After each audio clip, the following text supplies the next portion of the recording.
Hey everybody, it's Stephanie from Coaching Horizons International Radio, and we have a very special guest today. Megan Marie is back from Megan Marie Coaching. And so Megan, tell us about what you do, and you author of a new book right now, so we wanted to be able to share that I with everyone as well. am. So I am a counselor. I'm a holistic based counselor, and I'm not your normal run of the mill counselor. I'm a transformation counselor.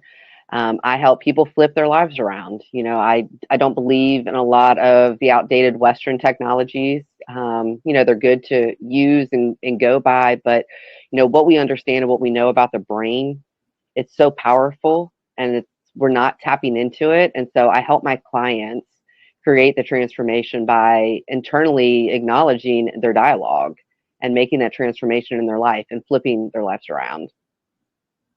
I think, and what inspired you to write your book?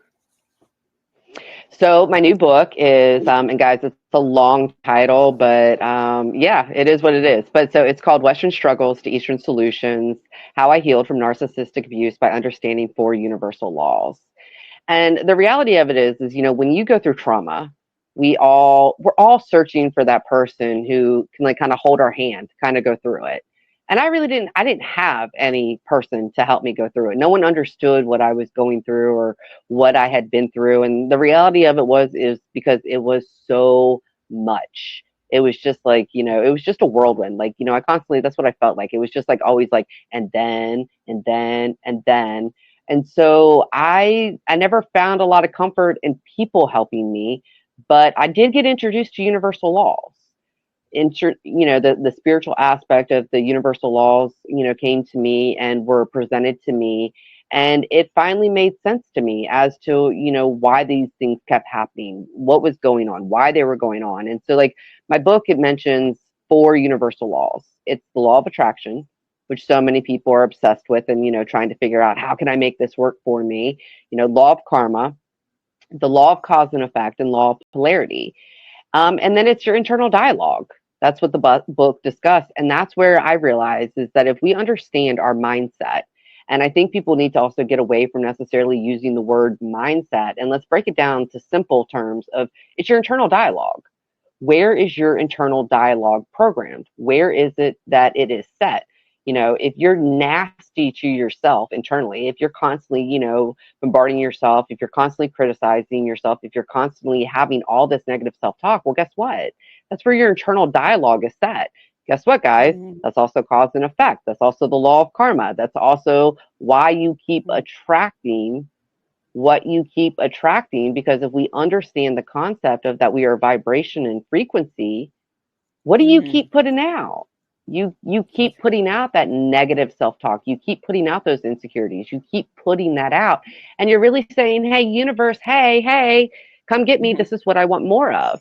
And, the term for abusive people, and especially, when it does come to like narcissists and empathic people, people are always like, why do bad things happen to good people?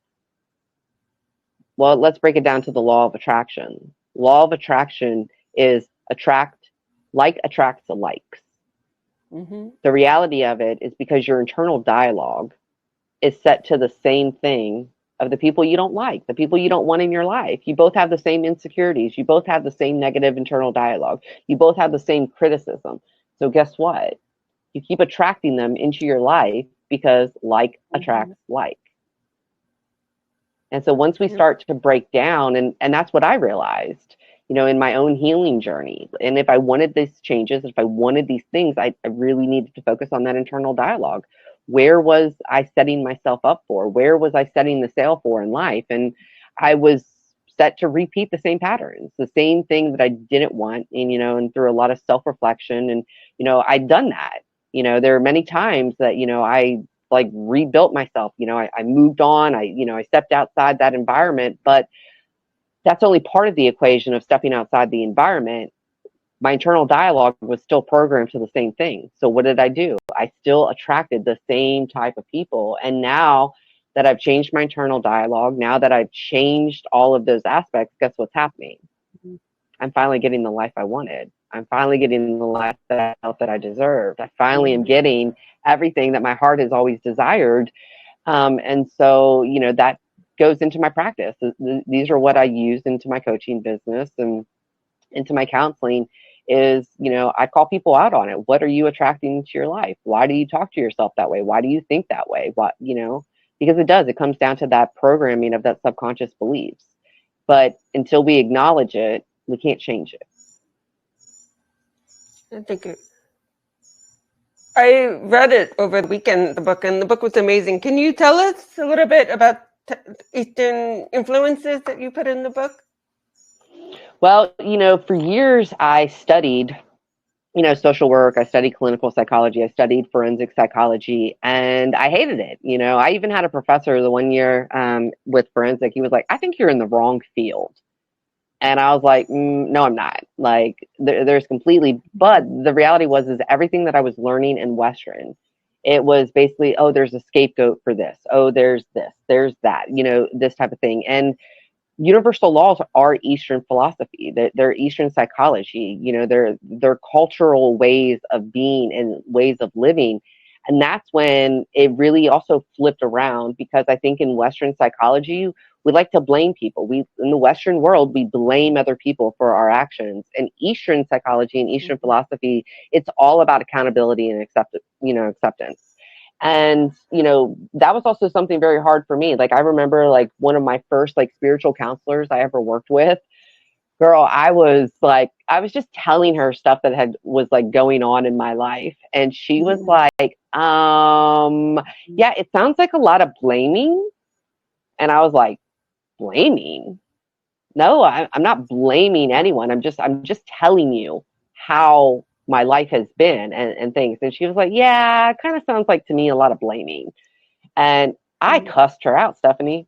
I cussed her out. I told her to go shove it. I told her every 4 ways. And, I got into it a year later, kind of really deeper into my own studies and different stuff. And it was kind of like the light bulb went off on like everything that she was telling me.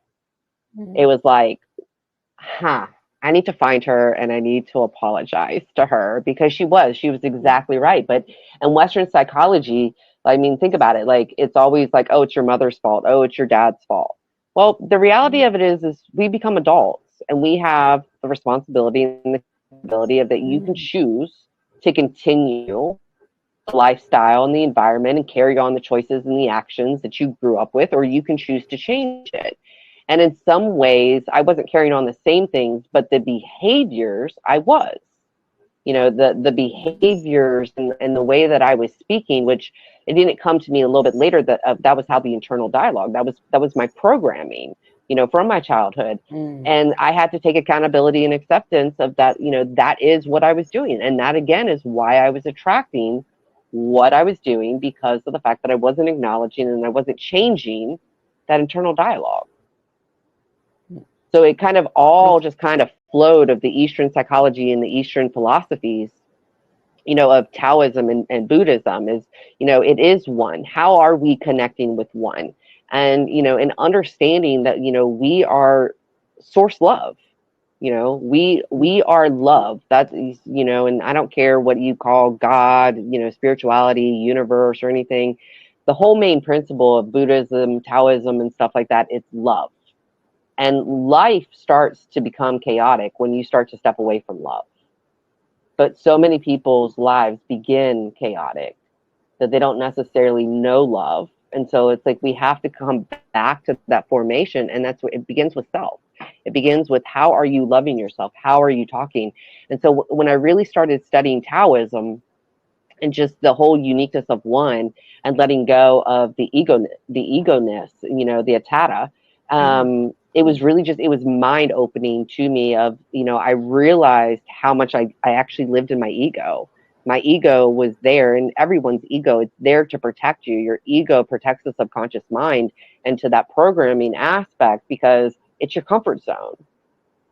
In reality, we all want to be we all want to be comforted. But if your comfort zone is negativity, well, do you really think you can shine in negativity?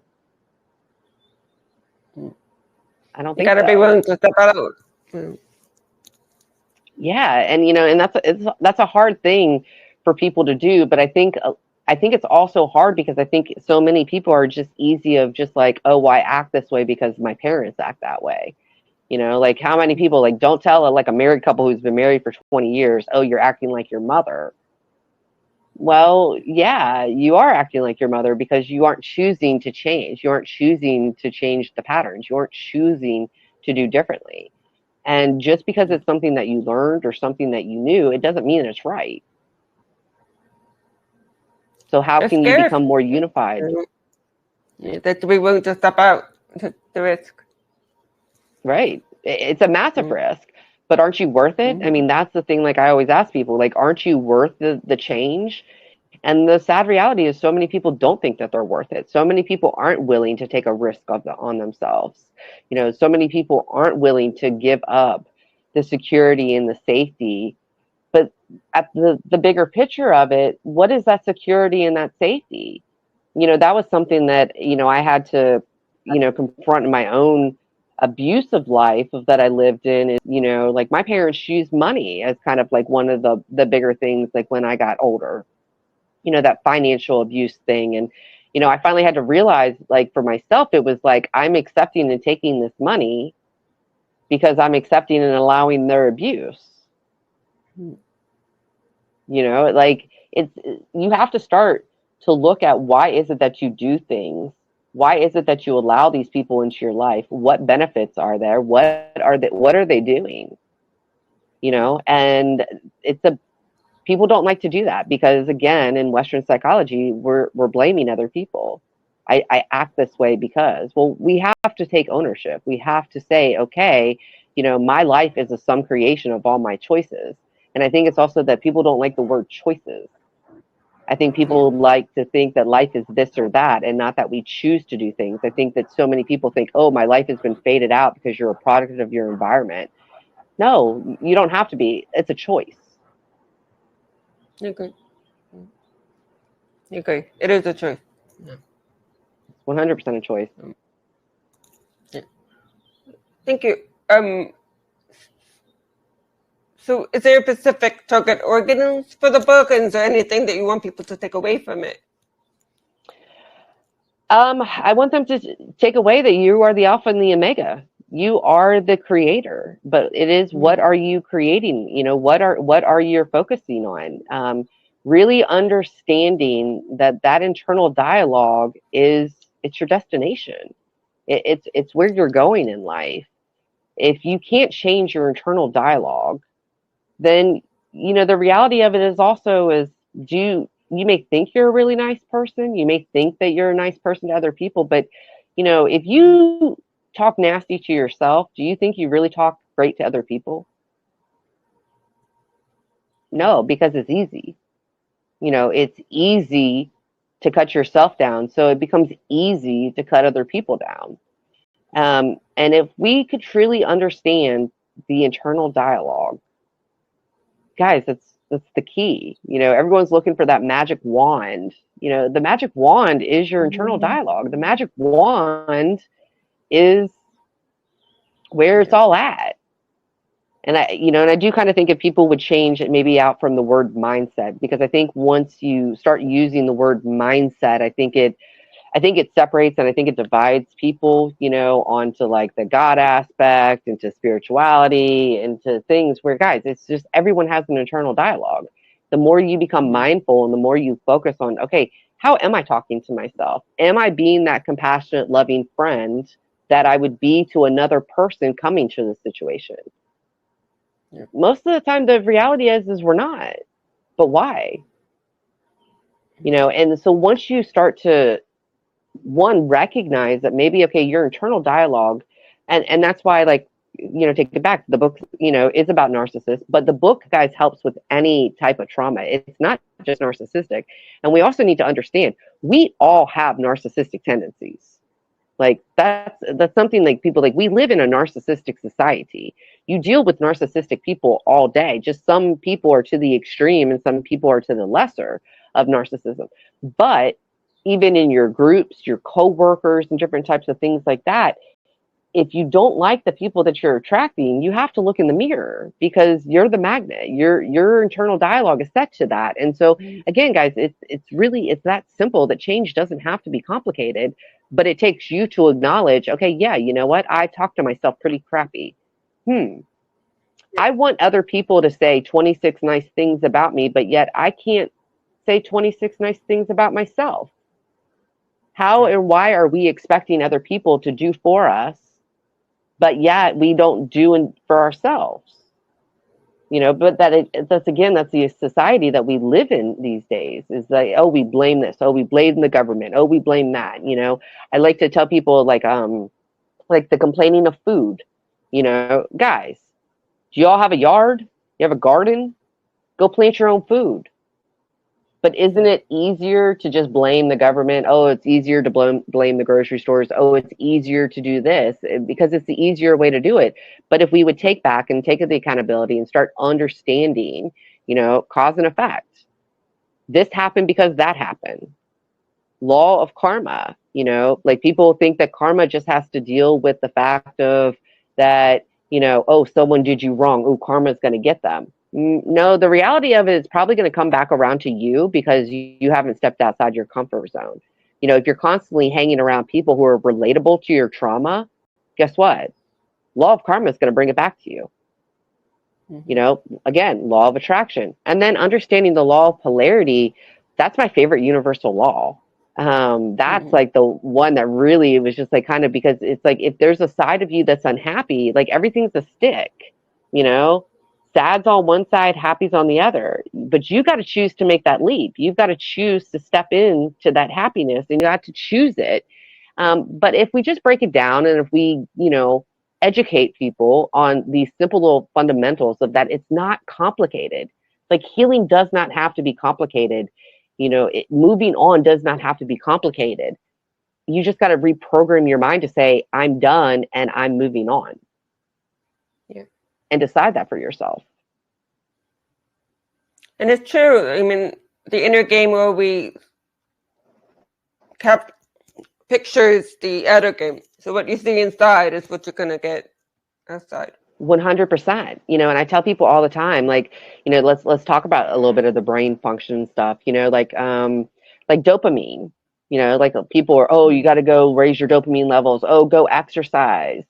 Isn't it crazy how they just found out, like through studies and stuff, daydreaming creates the same type of dopamine in your brain that going and working out for an hour. But as I tell people, like, if you can't picture it happening, it's not going to happen. That's where and that's the cool thing too about like the philosophy type aspect. There's so many like old like nursery rhymes and different things like that. Like none of those things made sense to me. And, and then once I opened my mind, I allowed myself to start expanding. I started educating myself in, different avenues. Well, guess what? There's so many of those old nursery rhymes and stuff like that that now make sense to me. There's so many. And like one of the ones, if you build it, they will come. What are you building in your mind? Are you building the happily ever after life, or are you building the pathway to hell? I mean, are you constantly in situations that come up? Are you having a fight before the fight happens? Because guess what's going to happen? The fight's going to happen because you built it up in your mind. You built it up. You already said, okay, this is what I want. And yet we want to sit here and be like, oh, I knew that they were going to act that way. Oh, I knew. No, baby, you did that. That's the accountability and the responsibility. And people don't like to hear that. People don't want to hear that, okay, you're the one creating it, because again, that comfort zone is blaming other people. But, if you know you have a touchy subject to be dealing with someone, but yet you've already have the argument in your head, it's like the other shoe falling off. You expected the other shoe to fall off. So what happened?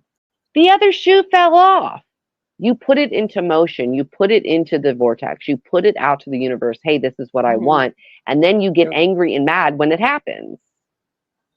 Yep. Well, change your focus. Change your internal dialogue. All of that will start changing. I agree with you 100%. You do. And once we're able to change it, things just seem to fall into place so much easier. And beautiful when you allow that, and I'm not going to lie. I mean, guys, it is when things actually, when you're like, oh my God, I actually did. Oh, it's weird at first. It is so weird. And it does become frightening because, for your nervous system, and especially like if you are like, say if your nervous system was programmed for anxiety, type aspect of like, say you grew up walking on eggshells. When you start to do these type of things and you don't feel that anxiety, guess what? It feels weird. It feels wrong. It feels like it's not supposed to be right because of the fact that your nervous system is programmed to anxiety. But that's your sign of like, hey, I'm at peace. Like, this is comforting. But what do? We go back to that internal dialogue. We end up, that's the self-sabotaging. That's putting us back into the loop of the law of karma. That's putting us, because are we really ready? Are we really ready to step outside and really shine? Are you really ready to have that light? And it can be scary, especially, if you've stayed in the shadows for so long, afraid to actually make that necessarily big move. But again, here comes your internal dialogue.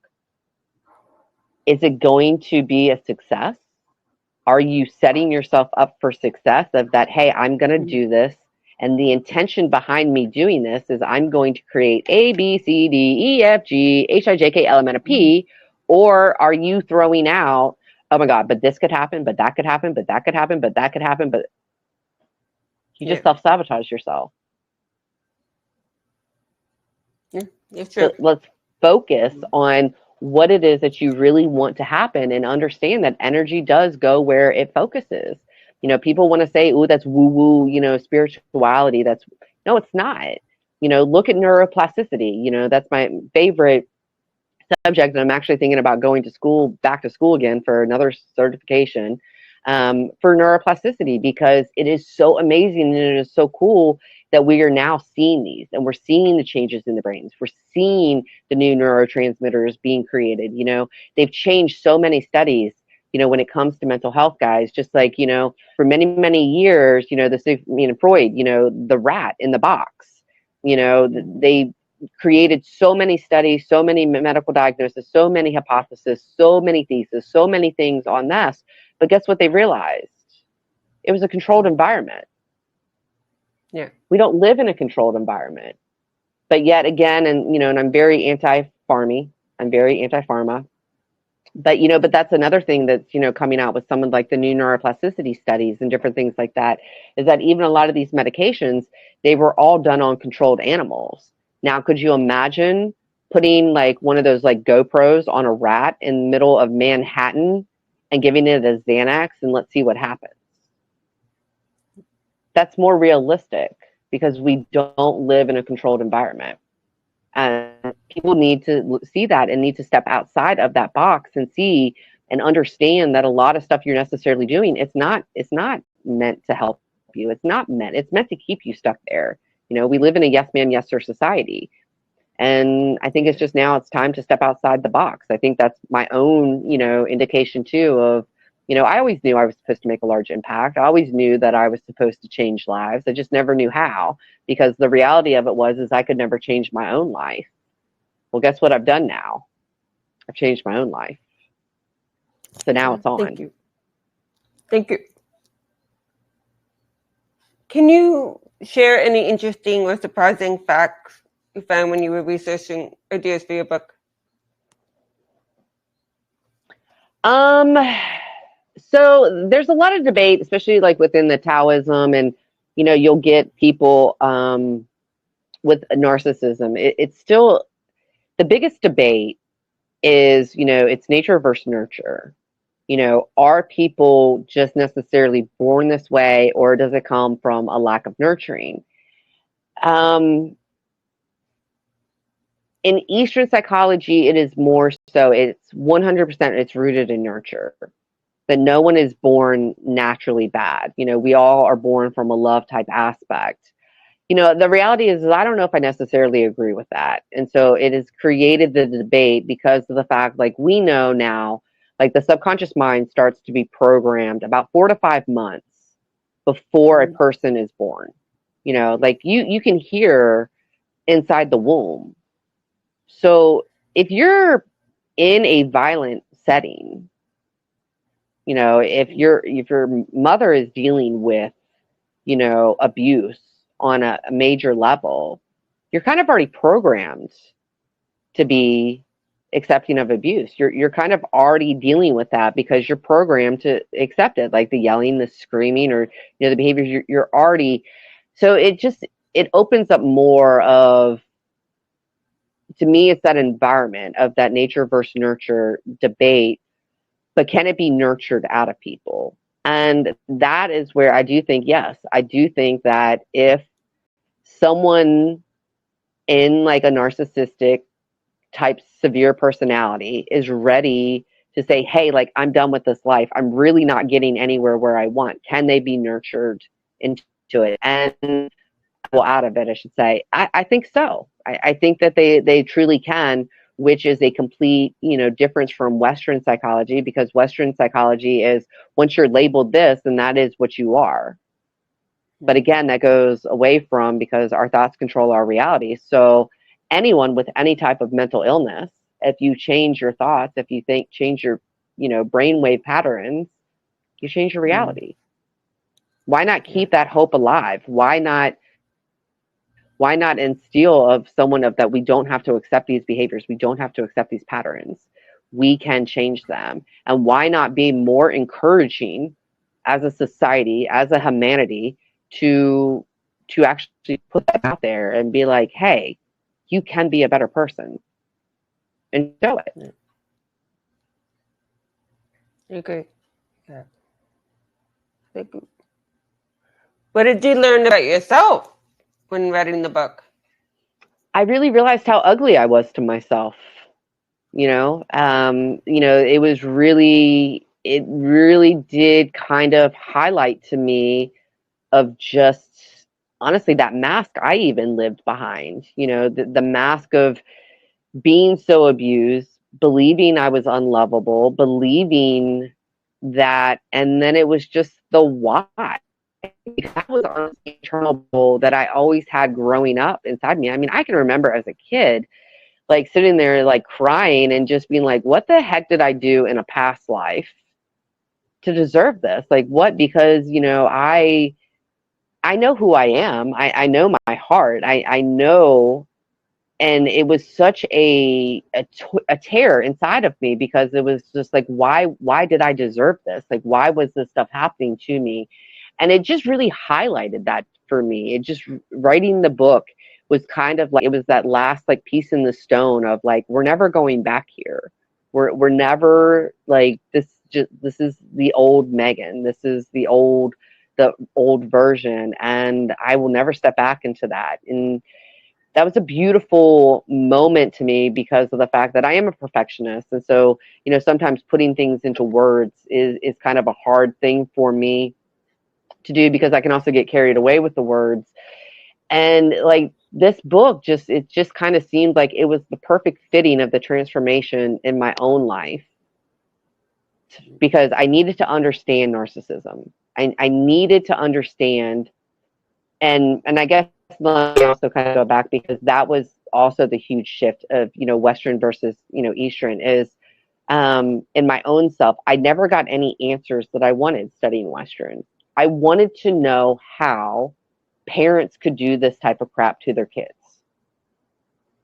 And that was always my biggest struggle, is like, how, as a mother myself, and having a child inside you, and that bond that you create, and different things like that, how can that be different as to when the child comes out, and that you allow these things? And that really bothered me for a very, very long time. And so it helped, honestly, the closure that I needed in my own family dynamic, of understanding that it had nothing to ever do with me. It was always to do with them. It was their internal dialogue. It was their own thoughts. And so it was just, to me, it was kind of like that, just like the last nail in the coffin was writing this book, of like, that chapter's closed. Like, this is done. I've done the changes. I've made the transformations.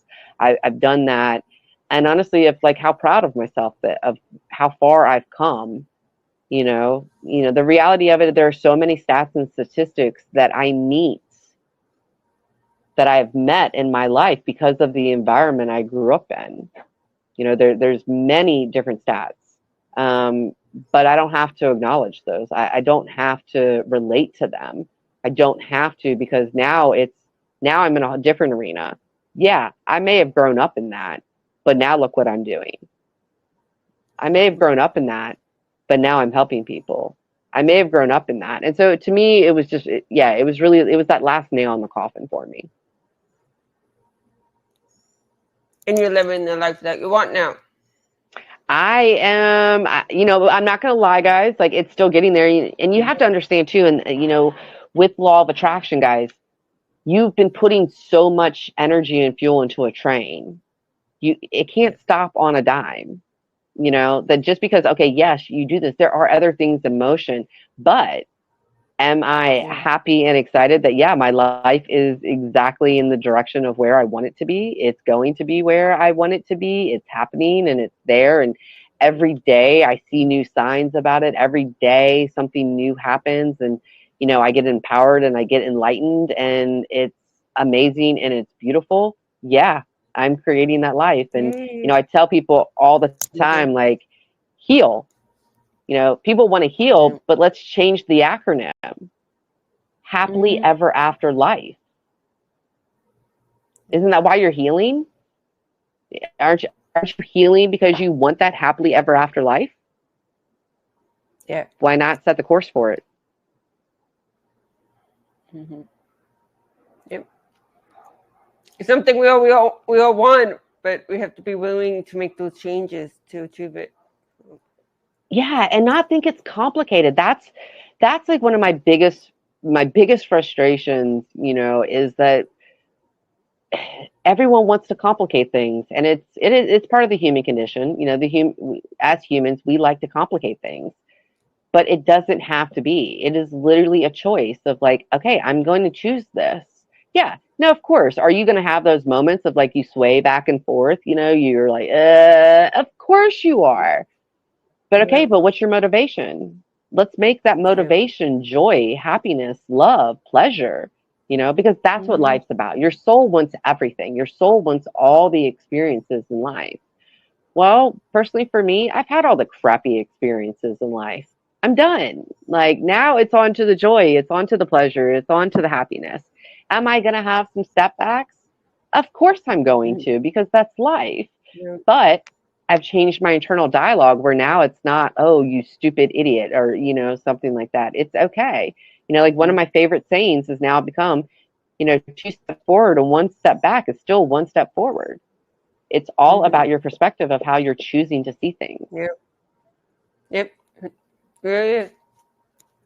Yep. There's a saying in NLP, perception is projection. And if you're able to change what you perceive, you'll be able to project that. And it's all about changing your internal dialogue, what you believe. It is. And I wish more people would talk about it. Like, I actually made a post out on Facebook the other day about that, and I've had a couple, people who are, like well known, and and it's kind of funny. They've even come out, and I'm like, why complicate it? Just simplify it. Just start sounding like a broken record, and let's start just like blasting out. You know what? It's your internal dialogue. You want change your internal dialogue, because it's that simple and easy. But even like people, teachers, educators, again, we want to educate it. No. It's that simple. It's that easy. And why not share that information? Like, why do we have to sometimes act like, ooh, we studied all of this, and so therefore, ooh, let's like you have. No, let's share the wisdom and the knowledge, because we should all be about making humanity better. Because the reality of it is, we all have to freaking live here while we're here. Yep. So why not make it better? Why do we always say, oh, we got to leave it better for our kids? Why can't we make it better for us? Yeah. Very good. Yeah. All people have to do is just take that step, give it a chance, and then see the rewards. You're worth it. You're worth the risk. And everything may not be perfect, but I mean, as long as you have goals and you have aspirations, And, and you do find that group of people who are supportive, loving, kind, and, nurturing, and who see you. God, it makes it all worth it, and when you get that team behind you and, ways to make it come about, that's where fun happens. Why do we want to sit around and be dreading life every day?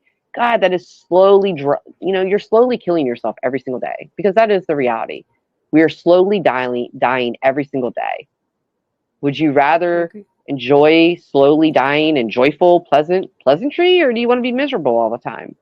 Again, your internal dialogue. Yeah. Okay. Good. So, Megan, would you be willing to shift gears just a little bit and tell us about your coaching program? Yeah. So I'm a counselor. I don't really offer a program. To be honest, that doesn't really sit well with me. And the truth of it, and I've always put this intention of like, I work myself out of a job. I'm that good at helping other people flip things around that, sometimes people don't need multiple sessions with me. Sometimes, people are good with one session, or maybe it's a follow up once a month. They need a checker in, or sometimes clients need twice a week. But doing a program, it just kind of doesn't feel right to me, because and at any moment and stuff, people can be transformed at any moment. I'd always tell people, don't ever underestimate the value of planting a seed within someone, but you never know when it's going to take root. So I do per sessions with people, and it is recommended that, if you want with me, you book on my schedule. I love, like, for one of my recent clients, who she's like, I've been stalking you for a very long time, and I finally decided it was time to reach out to you. And she had been attacked. She was afraid to go out of her house. She'd become, like, she was just a complete loner. And if she went out of her house, she had to have her mace, and she had to have her video camera, set up. She was waiting for someone to attack her every single time she went out of her house. And for one session with me, I gave her back her freedom. We can flip it, and it's that easy, guys. Like, so it doesn't have to. And I hate for people who are like, oh, I've been in counseling for years. No, you just found a friend to vent to. You just found someone who's taking your money to vent, and and they're completely happy and content with that. And that's just not what I want to be. I do want to focus more on my writing and getting more books out there. I think that is more the way. But for right now, yeah, if you want transformation and, in your life, you can reach out. You can reach out to me at Megan Marie Coaching on Facebook, Megan Marie.live. You can schedule a consultation with me. I don't meet with people for free because sometimes just alone in that, like, middle consult thing, you can make massive transformations into it, because I just help you see things from different.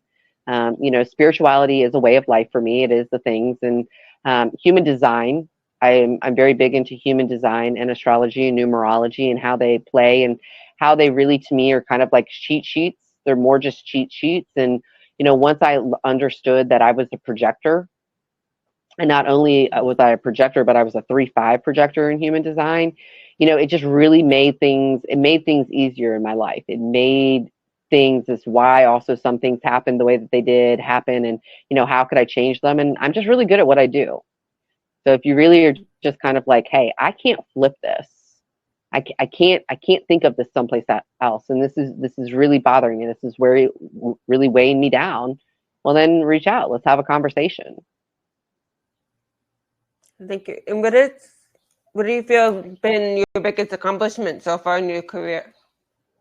Me. My transformation, I think, in my career, will always be my biggest achievement. Everyone else that I help is just a plus. It's just an added. But the reality of it, guys, and I do take this quote to heart, because I'm sorry, but it is really true. But you have to become selfish to become selfless. And the more that I am selfish about my own healing, my own transformation, my own moving forward, I learn more skills I learn more information, I learn more knowledge, I learn more wisdom than then I get to share with other people to help them, you know, to do it themselves. And so my biggest accomplishment will always be my own success. And what do you think helped you become successful?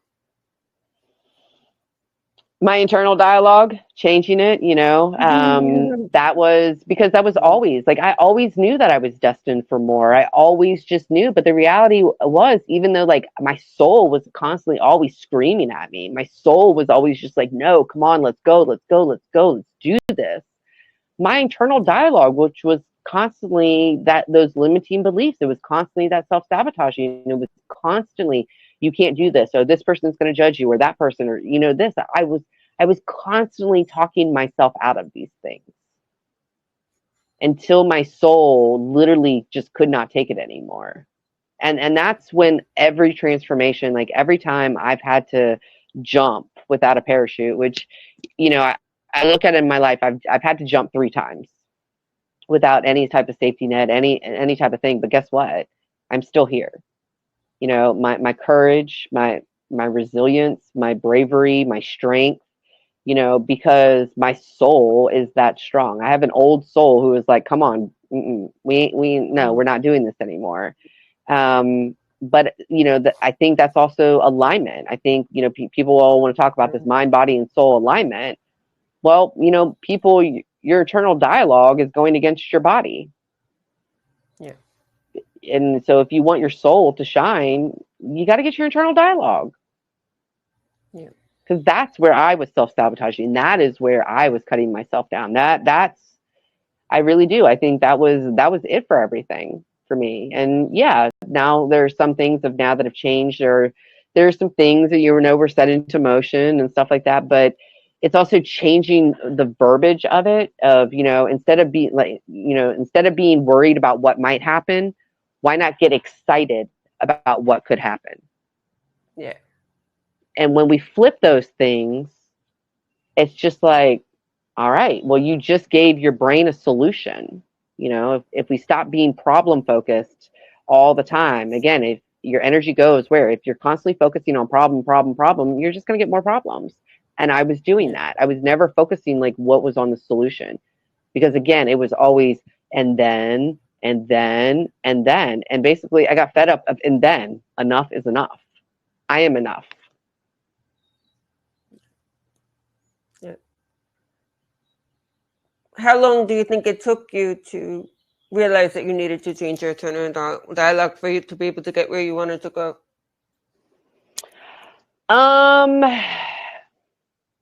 It probably, honestly, it took me longer than expected and longer than needed to be. And that was probably because I was involved in so many different types of studies. But if I would have focused my studies like on, say, like this one point of thing and then taken that in, maybe it would have happened sooner. But I was literally like, I was studying like, cognitive behavior. I was studying, NLP. I was studying trauma. I was studying psychotics. I was, and stuff like that. And so it wasn't, honestly, until I was done doing all of those. And then I sat back and then I was kind of like, okay, well, like in my original of like how I was going to do a coaching program, it was kind of like, all right, I got all these certifications. I know about all this type of stuff, all the spirituality, the Kundalini, everything new. What is it that I really want to incorporate into my counseling? And that is actually when the real transformation finally happened, is when I kind of started to go back and then I studied individually again, each aspect. And that's when the light bulb really kind of went off for me. So I'm not going to say that I wasted time onto my internal dialogue. And I think that's another thing that people need to understand, is that you have to get to a point and understand that everything that did happen happened for a reason. Like I love what I'm creating right now in life. I love who I am. I love the people in my life. But the reality is too, is if I would have done it anytime sooner, my life wouldn't be in my life. We wouldn't have been. So everything happens for a reason. And, just becoming kind on yourself. So, 5 years, but it's because I've been studying for so long. And so really it's been the last 2 years of really focusing, but I did have a lot. I had a lot that I was led to believe that I had to go through and I had to process. Do I believe now that I had to go through and I had to process what I went through and what I processed? No. Do I think that that's a scam? Do I think that that is a slowdown? Yes, I do. So if I could necessarily do it all over, it would literally probably take me about 3 months. Wow. It's not bad. It's pretty good, actually. Yeah. Yeah, but because you just have to be determined of and that acknowledge that you're the one doing it. And that I think is honestly, truly like one of the hardest things for people is to really be like, yep, I'm doing this to myself. Yep, I've made this happen. Because again, Western psychology, it's a blame society. Yeah. True. Yeah, very true. And that's the first step, is being aware of it and being able to acknowledge it. Yeah, acknowledgement, and even, and sometimes it's not even acknowledgement, with like the abuse that like I went through, girl, I can't tell you how many times, like I just wished it would go away, and then I tried to ignore it and then it just got worse, and it was like, it was there, but it was, that acknowledgement of like, okay, this is really happening because I was better than that. I knew that, and I knew I was worth more of them than what was happening. But again, because I refused to actually like admit or say that it was happening, it happened and it continued until, I could acknowledge it and say, yes, I was physically abused. Yes, I was mentally, emotionally, verbally, sexually, and financially abused. Okay, now what? Now you can sit in the pity of it, or now you can say, okay, well, guess what? And especially like, when it comes down to like the psychological abuse, for mental, emotional, verbal abuse. All right, where did it come from? Your family unit. Yet you stay in that family unit. Why do you accept it? Why do you, acknowledge it? Why do you think that that's like what? And, and there's so much of that, oh, you have to do this because, oh, they're your family. No. What about mutual respect? What about those things, and you have to ask yourself, you cannot grow in the environment meant to destroy you. Sure. Yeah. Thank you. What is coming up for you in the near future? Really getting this book out. I put the intention out there that this book was going to help 1 million people. I wanted to make light bulbs go off in people's heads. I want 1 million people's lives to be transformed from this book. So right now it's kind of a lot of book promotion. I want people promoting it. I want other people, sharing it, because it's such an easy read, guys, too. Like that's the other thing of like, when I like wrote this book, I didn't want it to be long and complicated. I literally wanted it to be keep it simple, silly. This doesn't have to be outlandish. All these big like healing books of, they're like 300-400 pages and stuff like that. Guys, this book is literally 40 pages. It might take you an hour to read, and it's $9. So an hour of your time and $9, if it could transform your life, would you do it? Yep.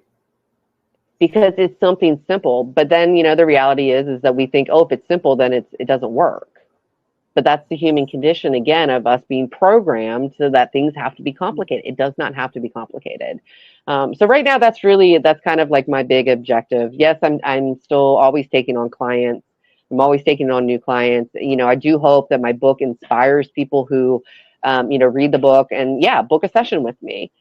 because I think it will open up questions of like, okay, well, how can I use this? Like, look, this is what I have going on in my life. I don't really know how to flip it, you know? And so to me, this book is also a feeder into my counseling program where, you know, there's simple little things, but once you have that knowledge and that wisdom, you can never go back to how you were.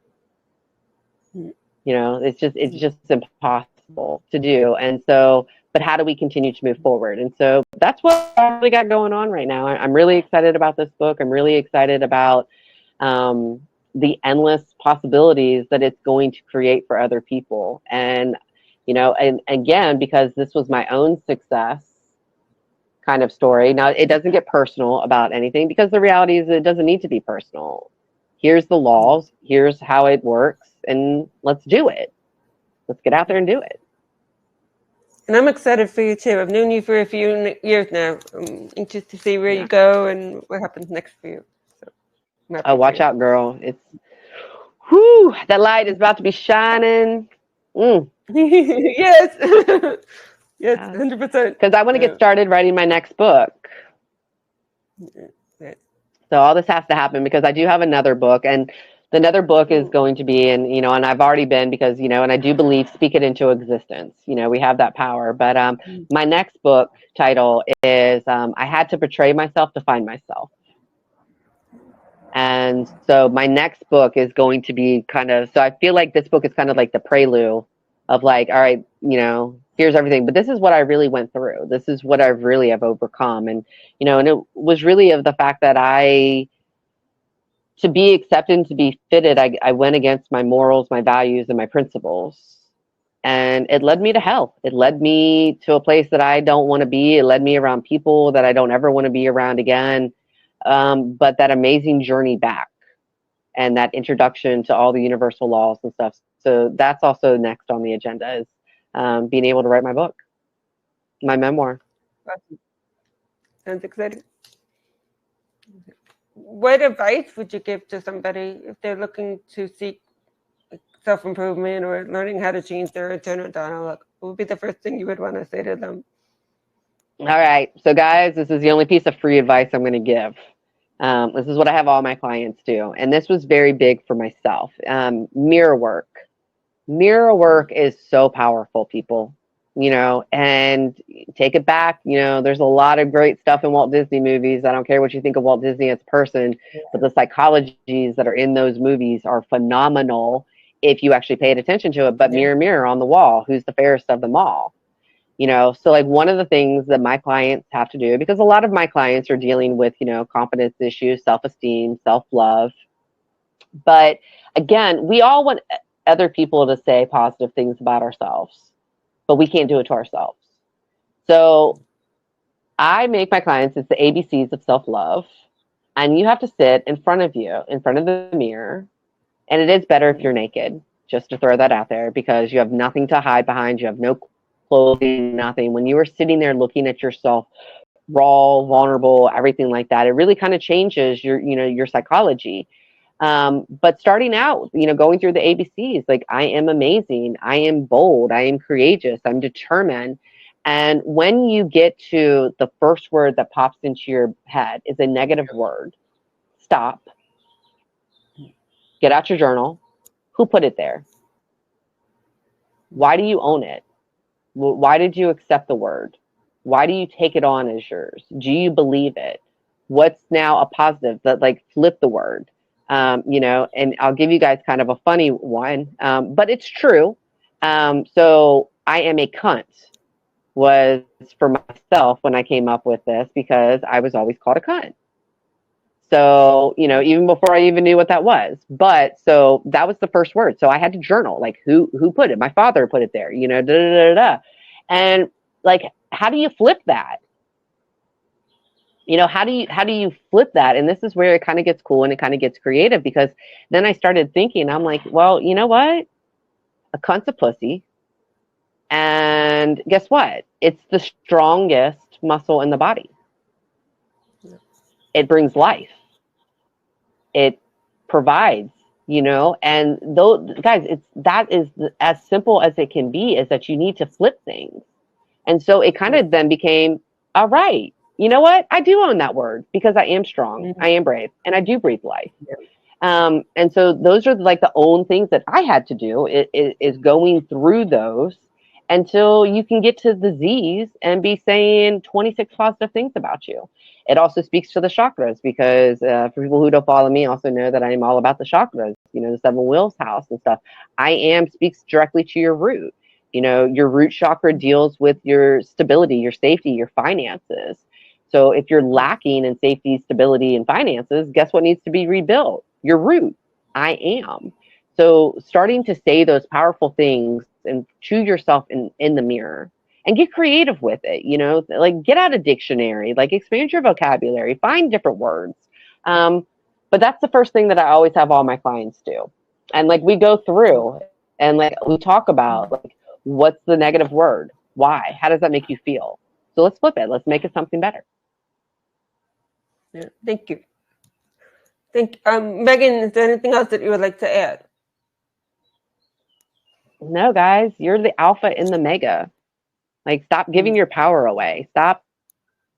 It's just time, and I'm excited in humanity because I think that there are more people who are just kind of waking up right now, and I feel that I am kind of you know a path leader on that, kind of lighting the way. And so I'm just excited to be on this journey, on my own journey, and excited to help other people, start creating the life they want. It doesn't matter. We need to start normalizing, starting over at 30, starting over at 40, starting over at 50, 60, 70, damn, even 80, 90 years old. You can still do anything that Yeah. you want if you put your mind to it.